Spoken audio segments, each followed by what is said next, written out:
Olá a todos e a todas. Eu sou o professor Rodrigo Santos e eu venho trazer para você, estudante, neste meu canal, durante o tempo que for necessário, esse preparatório para a redação da UniRV. Eu vou rapidamente fazer um retrospecto da minha carreira profissional. Depois eu pretendo falar das nossas perspectivas para esse curso e logo em seguida nós damos início à nossa primeira aula. Bem, gente, eu sou o Rodrigo dos Santos e Silva, conforme eu já disse. Eu sou natural de Santa Helena de Goiás, moro atualmente na cidade de Rio Verde. Sou professor de língua portuguesa e de redação, com 13 anos de experiência, uma carreira já consolidada, sobretudo dentro da redação, com experiência de correção de redações para vários colégios particulares aqui da nossa região e de plataformas online de correção. Eu tenho me preparado para essas correções de vários vestibulares, sobretudo do Enem, já que se trata de um exame de alcance nacional e é com muito estudo, com muito conhecimento e com muito carinho que eu trago para vocês esse material que foi atualizado com base nos vários materiais disponíveis na internet e da minha experiência enquanto professor, instrutor e corretor de redações. Eu sou graduado pela Universidade Estadual de Goiás no curso de Letras, com habilitação em língua portuguesa e em língua inglesa, e também especialista em correção e revisão de textos pela FAMART. E eu espero que durante todo esse nosso curso nós tenhamos uma relação muito boa, de muita proximidade, de muita confiança. Como vocês podem ver, não tenho aqui nenhum tipo de material super potente de produção, não é uma super câmera, não é um super cenário, porque o meu foco, na verdade, é transmitir esse curso e, mais importante do que isso, democratizá-lo. Eu não tenho intento monetário, meu objetivo não é receber com isso. Então, se você estiver assistindo às aulas e ocorrer algum tipo de propaganda, o objetivo não era esse. Não sou eu quem estou monetizando e recebendo com isso, é o próprio YouTube que está direcionando propagandas para vocês. Não acredito que seja necessário que você curta, que você compartilhe, que você siga, que você ative sininho, porque eu realmente não gosto dessa peregrinação de ficar pedindo coisas. Se você achar que o material é bom, se você achar que o conteúdo é bom, você volte frequentemente para assistir às aulas da maneira como quiser, tudo bem? Bem, o nosso curso vai ser dividido em várias partes. Esse primeiro capítulo, por exemplo, vai abordar algumas perspectivas sobre a correção da prova, o processo de funcionamento e algumas particularidades. E os próximos capítulos, nós vamos discutir assuntos relacionados a cada uma das competências, como entender bem o tema, como construir cada uma das partes da redação com qualidade e com conhecimento. Eu desejo de coração que você preste bastante atenção, que você tenha um material de qualidade ao seu lado para ajudá-la nessa preparação. Tudo bem? Muito bem. Então vamos começar. Antes, né, claro, de falar dos assuntos principais, eu quero trazer essa pequena reflexão. Estou gravando essas aulas aqui no ano de 2026, o que significa que o tema do Enem de 2025 já é sabido de todos, não é? Foi perspectivas acerca do envelhecimento na sociedade brasileira. Um tema muito pertinente e eu gostaria de dizer a vocês que depois que eu vi esse tema, fiz a leitura dos textos motivadores e refleti bastante, eu percebi como é um tema importante, um tema significativo e necessário para a nossa sociedade, que é muito etarista, muito preconceituosa com a terceira idade. E foi possível, durante a leitura desses textos motivadores, tantas outras pesquisas, conversas e leituras que eu fiz, refletir, gente, que o tempo chega para todos. Ele passa e chega para todos. A velhice é uma das grandes certezas da vida, como eu coloco aí no material, Então, essa é uma oportunidade de refletir sobre o que é se tornar velho em um país como o Brasil, o que é ser velho, visto como velho, tanto por si mesmo quanto pelos outros. E eu acredito que valorizar o idoso é, sem dúvida, valorizar o que seremos amanhã. Então, em cada um dos nossos materiais, eu trago uma figura de idoso diferente para que nós reflitamos, né?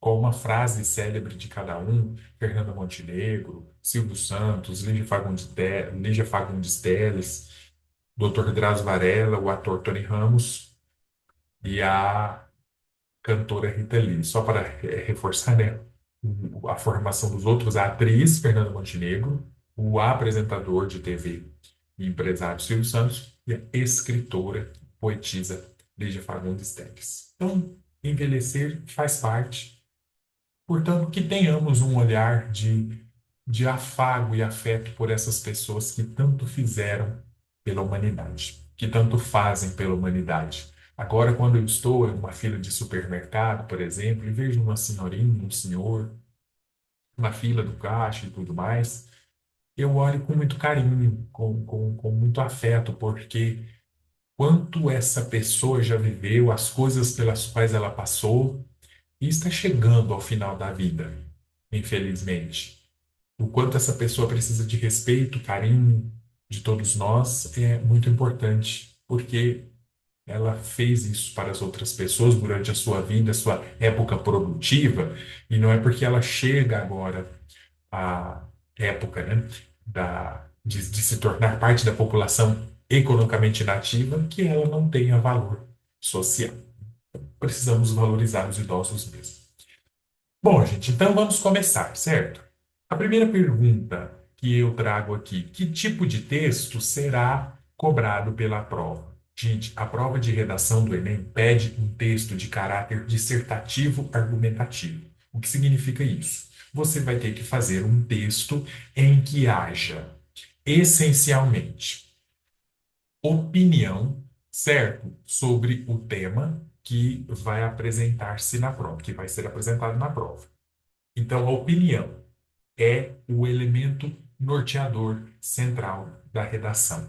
Provavelmente você já viu o nome da opinião como tese. E é isso mesmo. Tese, opinião, ponto de vista principal é o aspecto mais fundamental desse texto.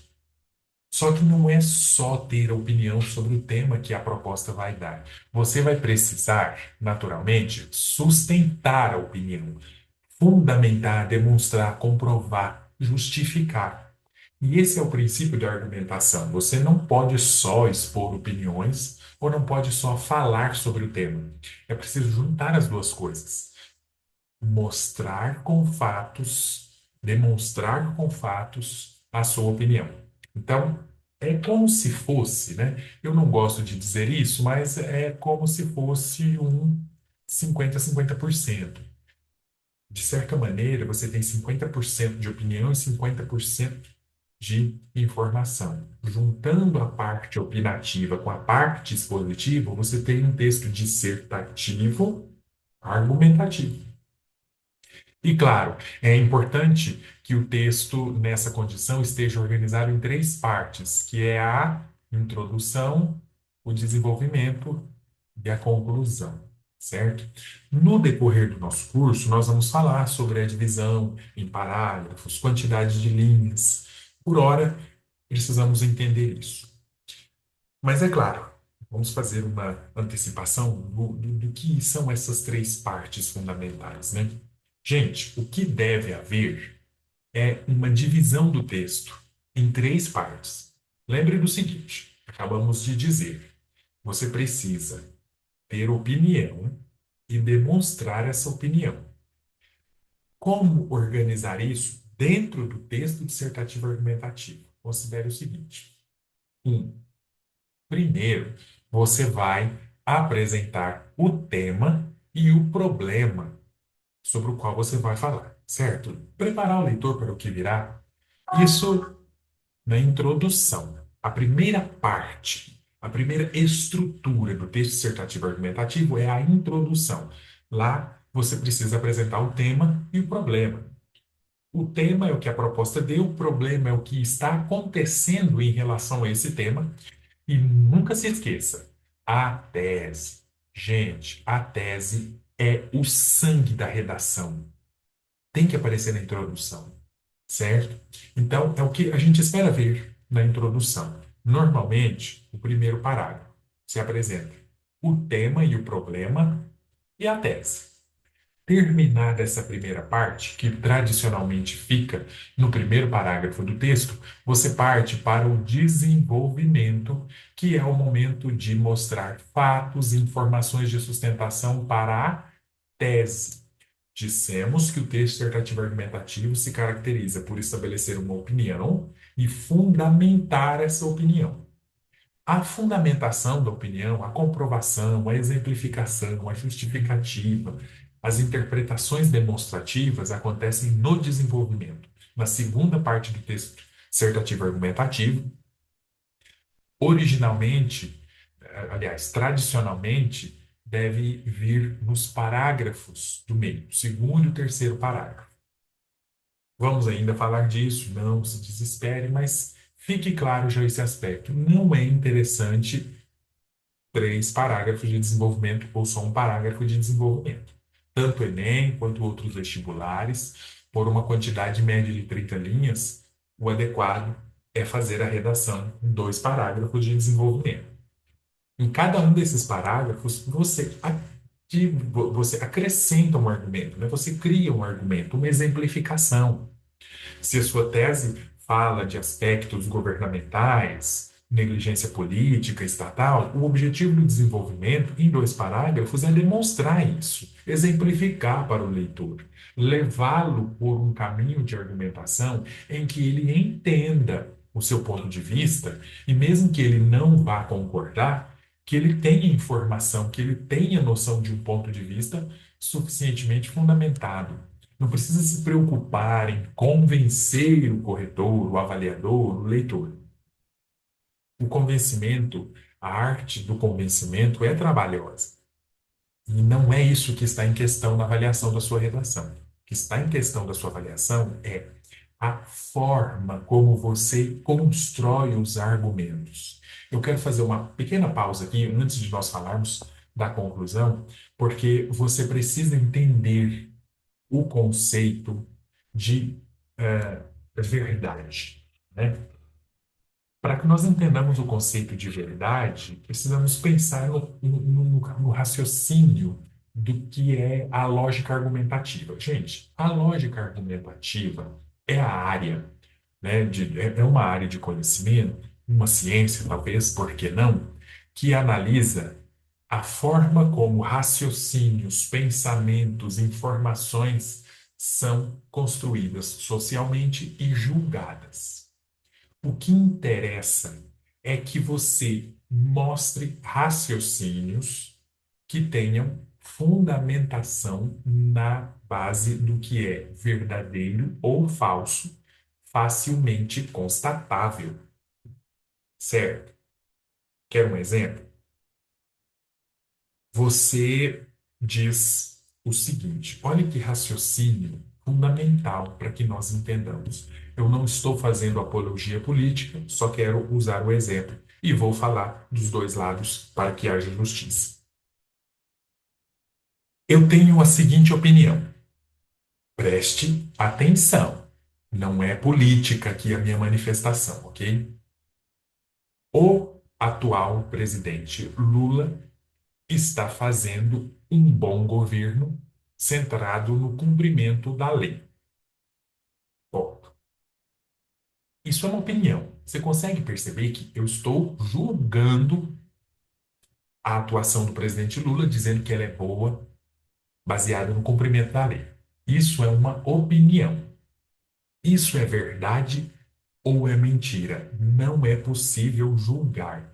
Gente, entendam uma coisa. Opinião não se julga. Você pode concordar e discordar, você pode jogar bomba nas pessoas, você pode chorar, você pode brigar, perder amigos, perder familiares, perder até o amor da sua vida por julgar a opinião dos outros.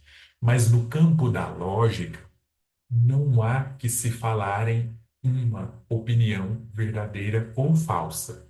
Porque nós vemos as coisas sob um ângulo, um ponto de vista eivado de crenças, valores e visões. Quem está do lado de cá, do lado de lá e do outro lado, tem as suas visões e opiniões. Não julgue, não crie caso, não adianta. Aí vamos lá. Agora eu vou comprovar por que que o Lula é bom. A Constituição Federal diz que cabe ao Estado garantir políticas públicas de assistência social. O assistencialismo social está previsto no artigo 5º da Constituição Federal. O presidente Lula criou o famoso Bolsa Família e tem dado Bolsa Família para inúmeras famílias do Nordeste, do Sul, do Centro-Oeste, Sudeste, do Norte, comprovando e cumprindo o que propõe a Constituição Federal. Logo, o presidente Lula é um bom presidente, já que ele cumpre a Constituição, porque a Constituição manda dar assistência social às pessoas que precisam. Pronto, está comprovado o meu argumento. Fim, acabou, comprovado. É claro que isso aqui foi muito simples, mas o raciocínio é esse. O que eu estou querendo dizer é que o Lula é um presidente bom em relação ao cumprimento de leis. Observe que eu não falei nada sobre educação, eu não falei nada sobre infraestrutura, transporte, eu não falei nada sobre casos de corrupção que ele foi acusado, e sítio em Atibaia, triplex de Guarujá. Não. O ponto de vista foi: o Lula é bom porque ele cumpre a lei de assistência social. Prova. Citei a lei e dei exemplos do Bolsa Família. Pronto. A Constituição é verdadeira porque ela realmente propõe assistência social. O Bolsa Família é verdadeiro porque é um programa do governo que vem auxiliando algumas pessoas de que necessitam. Então eu usei fatos para sustentar a opinião: Lula é bom. Fim. Está comprovado. Não se trata de você julgar se o meu argumento é verdade ou falsidade. É coerente e incoerente. É um argumento coerente porque ele tem uma estrutura de começo, de meio e de fim. O meu objetivo era estabelecer uma opinião e eu comprovei com fatos. Mas vamos pensar também no ex-presidente Bolsonaro. O presidente Bolsonaro foi um grande presidente para a nossa nação e foi um bom presidente. Ou ainda é, porque está no caso de ser candidato, nem sei se vai dar certo, mas enfim, o Bolsonaro foi um bom presidente. Ou imagine que eu estivesse dizendo isso na época em que ele ainda era presidente. Isso é opinião. Não julgue a opinião. Julgue as minhas comprovações. Você tem que julgar as provas, não a opinião. A Constituição Federal diz que é preciso garantir a todas as pessoas, com prioridade, ah, essas questões relacionadas a saneamento básico, atendimento hídrico, etc.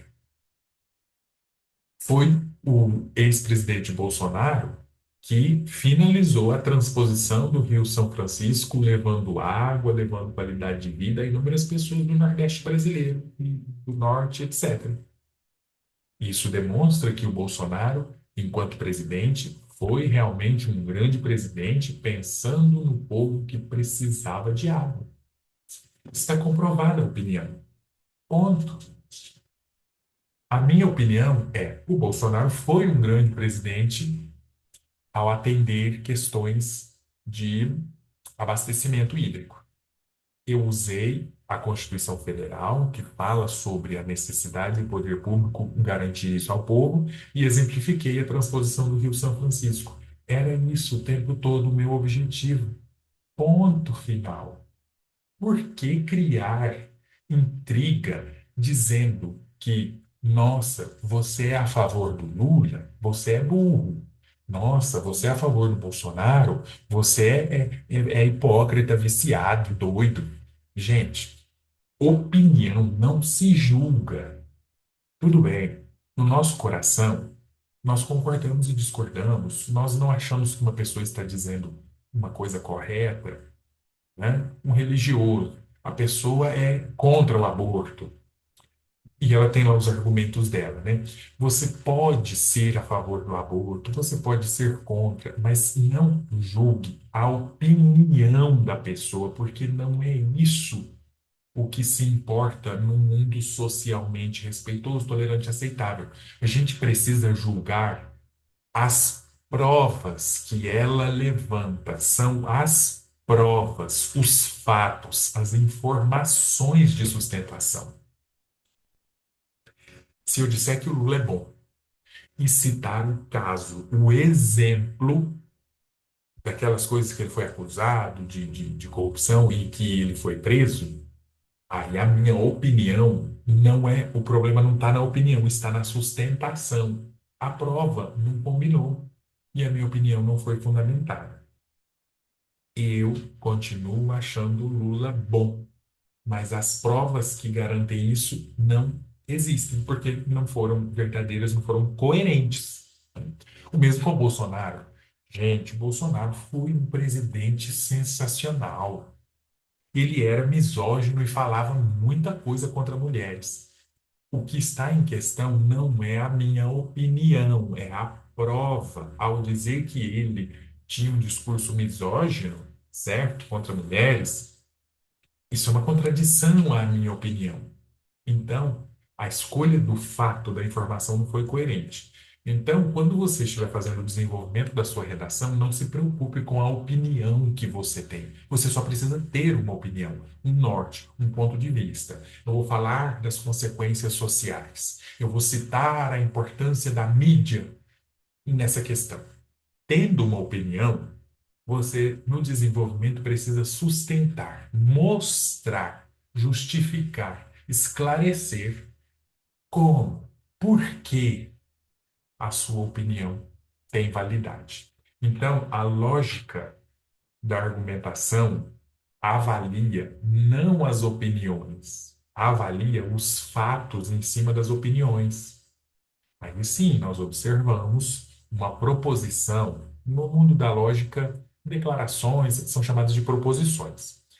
Eu posso julgar uma proposição como verdadeira ou como falsa quando ela tem no mundo elementos que a tornam verdadeira ou falsa. O Lula realmente fez o tal Bolsa Família. Verdadeiro. Pronto. Não julgue. Não tem como você discordar, porque foi mesmo. Bolsonaro finalizou a transposição do Rio São Francisco. É fato, né? Bolsonaro criou o auxílio emergencial durante a pandemia. É fato. Então, nós precisamos usar esses fatos verdadeiros para sustentar as nossas opiniões pessoais. Ninguém de avaliação vai julgar a sua opinião, apenas os fatos. Então, depois que você apresentar a tese na introdução, busque sempre apresentar os fatos no desenvolvimento que sustentem a sua opinião. Não é só apresentar a opinião, é comprovar. E para fazer essa comprovação, você precisa de fatos concretos. E na conclusão, no caso do Enem, o último parágrafo tradicionalmente do texto, o que cabe é elaborar uma proposta de intervenção, resolver os problemas. Você apresentou o problema, discutiu, demonstrou, comprovou a existência, sua opinião foi fundamentada e demonstrada. Agora é hora de resolver.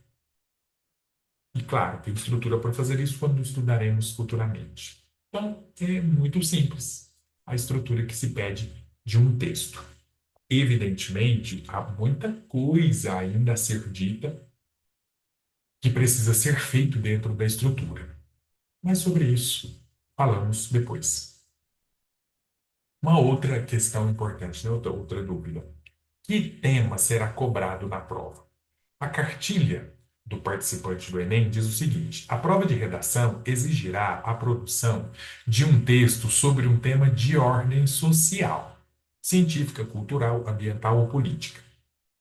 Só que quando nós analisamos o histórico de temas do Enem, sempre o tema converge para um aspecto social.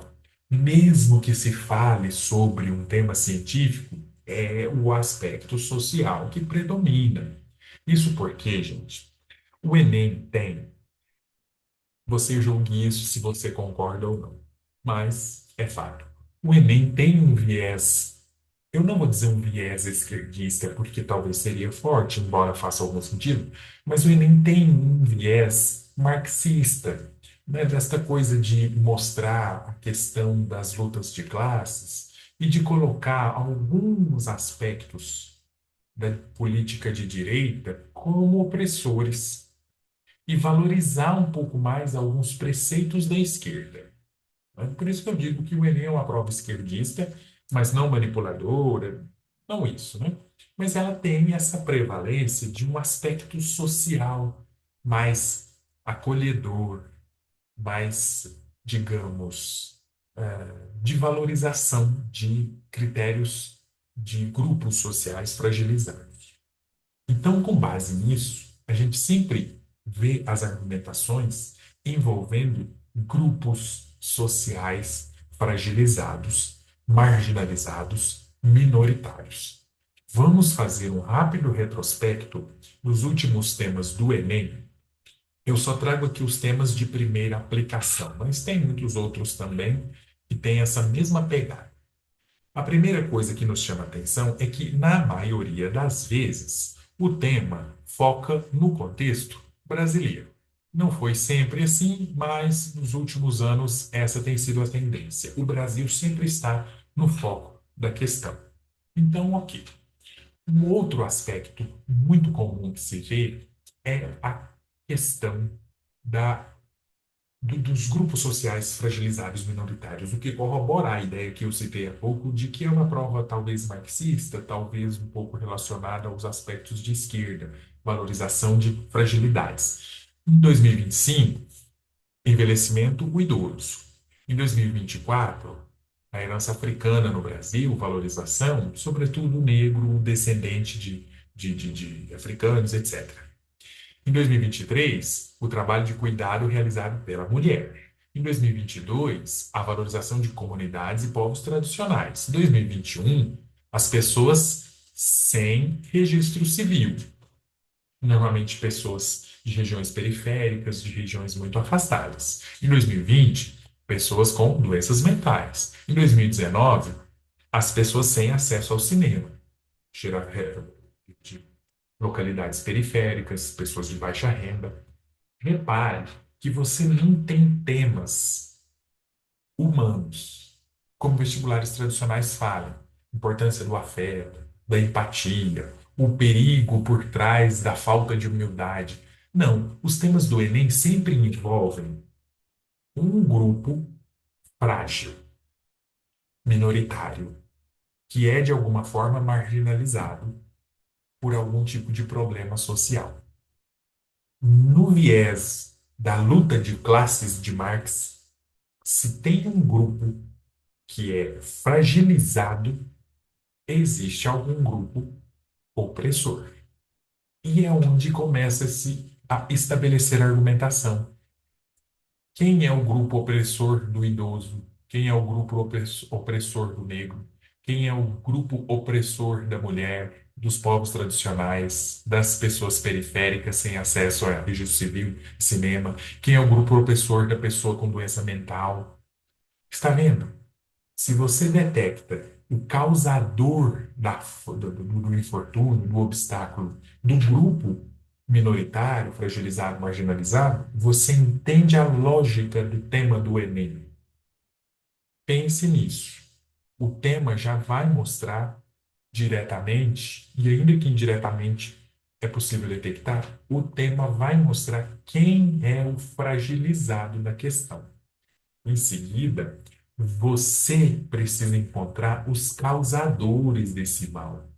Porque a partir disso, você já tem a tese estabelecida, porque dizer que alguém é culpado pelo problema de outro é uma tese. E aí sim, você vai para o desenvolvimento, buscar fatos, exemplos, opiniões para discutir. você estará então fundamentando a sua tese e dentro do tema, e atendendo à ideia de tema social. Por mais que o tema possa falar sobre meio ambiente, ele vai falar sobre a importância das comunidades ribeirinhas na manutenção do ecossistema. A comunidade ribeirinha é uma comunidade social minoritária fragilizada. Esse é o grande ponto. Entender que há grupos fragilizados que precisam de amparo, de cuidado, porque são oprimidos por algo ou alguém. Essa lógica é o que vem permeando os temas do Enem. Comece a pensar nisso e os seus horizontes de produção de redação vão mudar. Entendido? Gente, então agora vamos falar desse aspecto aqui, né? Deixe-me. Não tem problema não. Está aqui como que é para frente. Deixe-me colocar aqui para ficar bem bonitinho, né? Isso. Os critérios de avaliação, quais são? São cinco os critérios. Esses critérios são chamados de competências. As competências são as coisas que devem ser dominadas pelo estudante no ensino médio. Curso, cursinho, não importa. Quais são? A competência um avalia o domínio gramatical na língua portuguesa. Texto formal, escrito, regras de língua portuguesa. A competência 2 avalia três coisas ao mesmo tempo.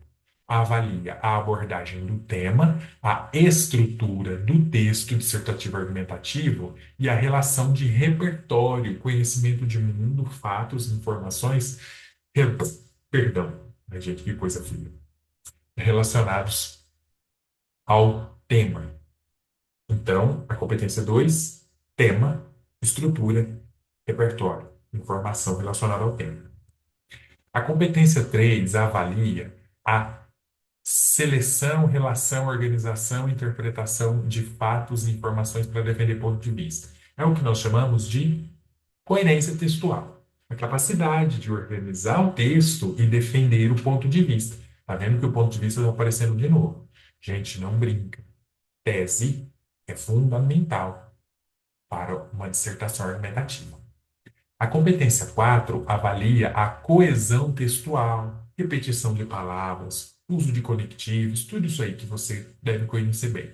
E a competência 5 avalia a elaboração da proposta de intervenção, a solução para o problema abordado, que você discutiu durante o texto.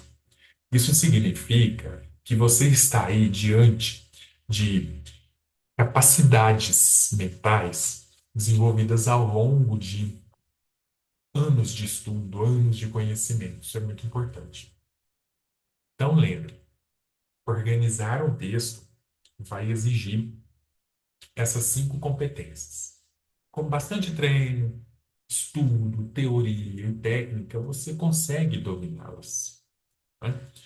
No último ano, no Enem de 2026, houve uma série de denúncias e sofrimentos. O INEP, alvo de críticas, o Sebrasp, que é a banca responsável pela correção, alvo de muitas críticas, e o povo pegou pesado, no meu entendimento, porque fez acusações como se essas instituições quisessem, entre aspas, ferrar os participantes. Gente, não é isso. É normal que o processo de avaliação mude todos os anos. Às vezes vem algumas flexibilizações, às vezes vem algumas estruturas de avaliação mais rigorosas. Foi o que aconteceu em 2025. A banca de avaliação decidiu ter um olhar mais crítico, certo? Para as competências 2 e 3 principalmente. Tem alguma coisinha aqui ou ali, assim, são pequenas, quase não afetaram o que já se vinha sendo avaliado nos outros anos. Mas a competência 2 e a competência 3, pelo que se viu nas notas dos participantes, pelo que veio ocorrendo nas redes sociais, nos relatos dos nossos estudantes, houve alterações. Os materiais que foram vazados na internet, tem muitos professores que que dão aulas de Enem, que têm acesso aos corretores, que têm acesso ao povo da correção, disponibilizam depois esses materiais todos na internet, e isso demonstra que há alterações.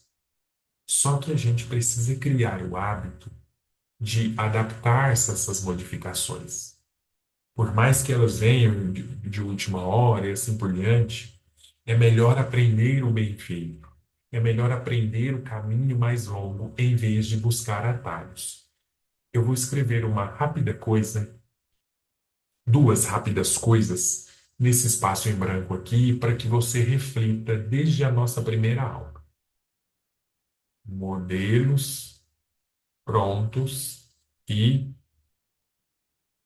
repertórios coringa. Vou chamar também repertório de bolso.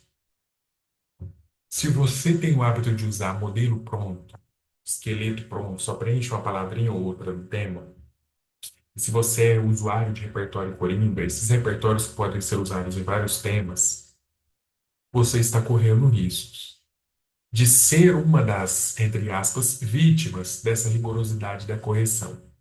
Se você não quer que isso aconteça, se você não quer correr esse risco desnecessariamente, crie o hábito de fazer textos que tenham qualidade argumentativa e que não se restringam a esse mundo de modelo pronto e repertório coringa. A dica está dada. Claro que nós vamos falar durante o nosso curso de como usar modelo pronto, como usar repertório coringa. Está nos meus planos fornecer modelos semi-prontos, mas com orientação, com o mínimo de repertório de bolso possível. Então, vamos ter isso aí em perspectiva. Continuando, gente. Cada uma dessas cinco competências é avaliada de 40 em 40 pontos. Preste bem atenção nisso, porque às vezes a pessoa se sente confusa, né? Poxa, eu tirei 980, como que funciona isso? A nota é feita pela média de dois avaliadores, né? Os editais que aparecem por aí mencionam, são dois avaliadores que avaliam o texto, sem um saber a nota do outro. Um atribui, por exemplo, a nota 1000, o outro atribui a nota 960. Então, a sua nota é a média, né? Dividido pelos dois, que é 980. Então, isso que explica a sua nota. Se você tirou 960, isso significa que um corretor deu 960, o outro também deu 960. Ou pode ser que um corretor deu 1000 e o outro corretor deu 920, você ficou aqui no meio, 960. Entendeu? Então, é essa a lógica da coisa. Se um avaliador der uma nota muito alta e outro muito baixa, tem uma terceira nota. É um processo que vem se mostrando todos os anos muito sério. Gente, pode haver injustiças? Pode. São pessoas corrigindo. É gente. Pessoas com problemas familiares, com contas a pagar, com obrigações, com uma vida muito agitada, prestando um serviço público, né? Pode ser que, eventualmente, uma nota não reflita exatamente. É por isso que já tem uma terceira correção e, se for necessário, uma quarta correção. Redações que passam por auditoria. Tudo isso é um processo muito transparente para entregar a nota o mais fidedigna possível. Eventualmente, é o que você não esperava, né? Uma nota que você não esperava. Eventualmente, é uma nota maior do que você esperava. Então, a gente precisa ter essa sensibilidade de entender que o INEP, o Sebrasp, né, porque era FGV, qualquer banca que seja, não quer ferrar com a sua vida, com a sua nota. Vai fazer uma avaliação para analisar o seu desempenho no ensino médio, a sua capacidade de dominar, cadê a pontinha da caneta? Aqui. Gramática, de dominar tema, estrutura e repertório, de dominar clareza de informações, de dominar coesão, de dominar proposta de intervenção. Então, tem essa clareza. E aí, outra questão, né? Como funciona a avaliação especial da redação? Se você que está me assistindo for surdo, eu imagino que com geração de legendas naturalmente, né? Ou pode ser que alguém esteja fazendo, sendo seu intérprete, né? Eu não sei. Se você é disléxico, tem transtorno de espectro autista ou umas outras condições de aprendizado com laudo fundamentadas, você tem direito a uma avaliação especial. Por quê? Essas pessoas têm particularidades de escrita, de compreensão, de organização de pensamento atípicas e que são respaldadas pela legislação, então podem pedir avaliação especial. Claro, você tem que fazer esse pedido e comprovar no ato da inscrição, certo? Então, o pedido de avaliação especial deve ser realizado no ato da inscrição, nunca depois, ok? Porque assim você vai ser atendido com isonomia e igualdade em relação a todos os outros participantes. E aí, o título é obrigatório? Não, gente, o título não é obrigatório, ele nem é avaliado. Vamos ler o que está escrito aqui. Ele foi retirado do manual do participante, ou seja, o próprio INEP disse isso. Veja bem, o título é um elemento opcional na produção da sua redação. Assim, embora seja considerado linha escrita, não é avaliado em qualquer aspecto relacionado às competências da matriz de referência. No entanto, preste atenção, o título pode levar à atribuição da nota zero caso apresente alguma característica passível de anulação. Desenho, sinal gráfico, assinatura, vamos estudar isso na próxima aula. Então, é melhor não pôr título. Se você quiser, pode, mas não precisa. A maioria, eu acho que todas essas redações nota 1000, que vão sendo todos os anos divulgadas e tudo mais, não tem título. Então, aprenda, não se preocupe com título. Ele não vai ser avaliado em qualquer aspecto, tudo bem? Gente, para encerrar a nossa aula, eu trouxe essa redação do Enem de 2024 da jovem Camila Ellen Gonzaga Aguiar, à época de 19 anos, moradora do município de Belo Jardim, em Pernambuco. Ela tirou nota 1000 e nós vamos fazer a leitura dessa redação e verificar se tem o que nós falamos durante a aula aqui. O tema dessa redação foi Desafios para a valorização da herança africana no Brasil. Veja, nós até falamos dele agora há pouco, né? De 2024. Ó, Desafios para a valorização da herança africana no Brasil. Então vamos ver quais são esses desafios, se eles existem, quais são, por que são. Vamos observar se a autora aqui consegue abordar esse aspecto social que nós falamos, se tem as partes, introdução, desenvolvimento, conclusão, fazendo o que nós dissemos. Então vamos lá. Aqui, nesse primeiro parágrafo, nós temos o que se chama introdução. Vamos ler. O que nós esperamos da introdução? Lembram? A apresentação do tema, que foi dado pela proposta, a apresentação do problema, mencionando o que está acontecendo dentro do tema, e a elaboração da tese, do ponto de vista. Certo? Então, vamos lá. A obra Torto Arado, do escritor Itamar Vieira Júnior, pode ser facilmente categorizada como um livro essencial para a compreensão das raízes brasileiras. Na trama, duas irmãs pertencentes a uma comunidade quilombola no interior da Bahia lutam contra a opressão e invisibilidade social e cultural diariamente. Ao transpor o viés literário, nota-se que a luta pelo reconhecimento.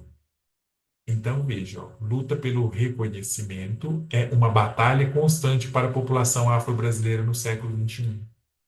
Então, nessa frase e até aqui, nós vemos que a participante, né, a Camila, falou de desafios para a valorização da herança africana. Para fazer isso, ela usou o livro Torto Arado, a história das irmãs que passam por opressão e invisibilidade social e cultural. São provindas de uma comunidade quilombola. Então tem tudo a ver. A ideia da herança africana, da ancestralidade, está aí demonstrada. O aspecto afro-brasileiro, a cultura africana. Então a participante teve cuidado de não falar só do negro, mas da herança, da questão afro-brasileira. Não é só ser negro no Brasil, é ter um pé na África, nas culturas, nas ancestralidades. Então temos o tema, temos o problema, o que é que falta? A tese, não é? O participante vai trazer agora, veja. A partir desse contexto, não há como hesitar. É imprescindível compreender os impasses para a valorização efetiva da herança africana no Brasil. A moça aí está dizendo que tem que compreender, é necessário, isso é opinião. Embora não seja uma opinião super requintada, nossa, que opinião elegante, com palavras chiques, é opinião. O que está em vista é haver opinião. Eu escolhi essa introdução, essa redação, na verdade, gente, justamente porque ela não é, desculpe se a Camila chegar a ver essa redação, né? Não é uma redação brilhante, mas é uma redação muito boa realmente, porque ela faz o que tem que ser feito sem mimimi, repertório fulaninho, coringa, sem modelo pronto. A Camila sabe o que estava fazendo e fez muito bem. Diferente de outras redações que têm uma estrutura parecida, mas a opinião é estruturada com palavras mais específicas, fazendo um projeto de texto mais desenhado. Só que nós vamos estudar isso nas competências 2 e 3 e ver que não é o brilhantismo das palavras das organizações que vai fazer a nota, é a clareza deles, como a Camila fez. Vamos para, agora, a sustentação. Nós falamos que a introdução precisa apresentar o tema, a Camila apresentou. O problema, a Camila apresentou. E a tese, a Camila apresentou. Agora nós vamos para o desenvolvimento. Você vai ver o desenvolvimento um e o desenvolvimento 2. Só para lembrar qual é o objetivo do desenvolvimento: sustentar a opinião. Então, vamos em busca de provas de que nós temos que compreender os impasses. Quais são os impasses? Como compreender? Ela vai dizer a partir de agora. Vamos lá. Desenvolvimento número um. Nesse sentido, percebe-se que a herança, perdão, que a histórica marginalização da cultura negra advém de um ciclo social pautado na desigualdade. Então, para compreender, conforme disse a tese, ela vai discutir o ciclo de desigualdade. Vejamos.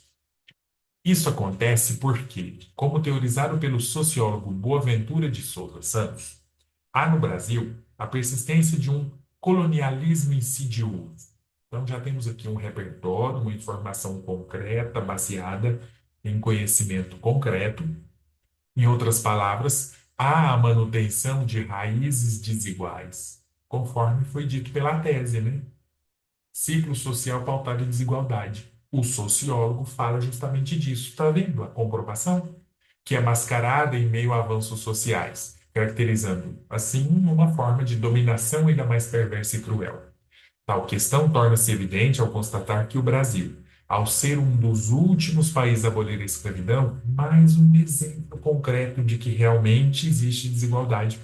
Após mais de 300 anos marcados por violência e derramamento de sangue africano, tratou a abolição de forma panfletária ao seguir reproduzindo padrões de invisibilização e exclusão. Ciclo de desigualdade, conforme disse a opinião. Nas suas mais variadas formas, contra os povos afro-brasileiros. Assim, a população preta é mantida subjugada pelos detentores do poder, o que é reforçado pelo fato de o Brasil ocupar, mais uma vez, o oitavo lugar, que é uma repetição, entre os países mais desiguais do mundo, segundo a ONU. Então, realmente está desenvolvida a comprovação de que um dos impasses, olha a tese, para que seja difícil valorizar a cultura, a herança africana no Brasil, seja a desigualdade. E o parágrafo mostrou. Vamos então ver agora outro impasse, se o parágrafo continua sustentando a tese? Ademais, é válido ressaltar que, além da manutenção de raízes desiguais, que já foi dito no desenvolvimento um, a redução das manifestações africanas, culturais africanas, está relacionada a uma alienação historicamente programada. Então, o segundo impasse é a redução da manifestação, a alienação histórica. Vamos ver se a Camila comprova isso. Isso ocorre, pois há, na conjuntura atual, olham pois, começando a explicação, uma espécie de epistemicídio brasileiro, ou seja, validação de formas de conhecimento que são disseminadas pela cultura dominante do Ocidente. Né? Tal fato, estudado pela filósofa Sueli Carneiro.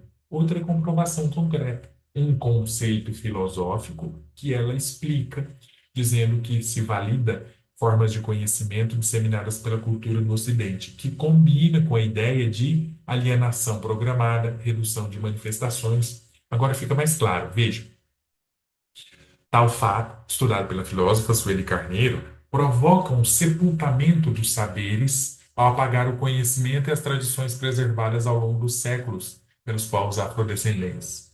Então, tá vendo onde é que está essa coisa do apagamento, do epistemicídio? Dessa forma, perpetua-se a desvalorização da cultura plural contida na história dos povos pretos, responsáveis por grande parte da construção identitária nacional. Não é um parágrafo longo, cansativo, mas é bem construído porque ele comprova a tese, sustenta. Agora nós passaremos ao último parágrafo, conforme dissemos, é a conclusão, em que há uma proposta de intervenção para os problemas abordados. Então foram dois problemas, uma questão de desigualdade e uma de apagamento de conhecimentos e cultura. Vamos ver se a Camila resolve esses dois problemas.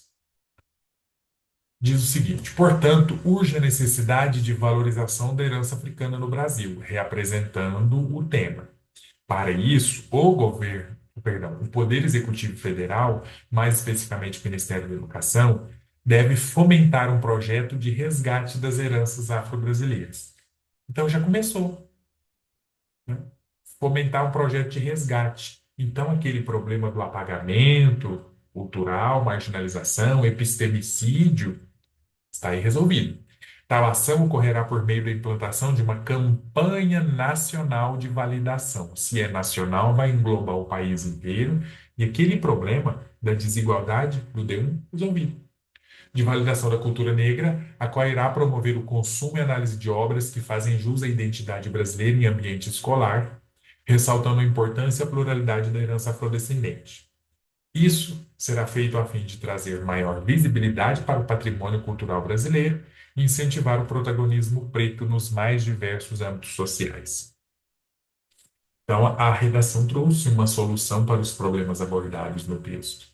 Foi bem construído, então por isso chegou nota 1000. Conseguem perceber que o texto tem uma lógica de argumentação, cada parágrafo estabelece uma discussão diferente. Introdução, desenvolvimento, conclusão cumprem sua função. Gramaticalmente, coesivamente, está tudo bem construído. Todos os aspectos fomentam uma discussão social do problema. Então, 1000, justo, que vocês com certeza também conseguirão, aplicando as nossas dicas, orientações e tudo mais, certo? Pessoal, então o que eu tinha para dizer na aula de hoje é isso. Nosso primeiro capítulo foi vencido com sucesso.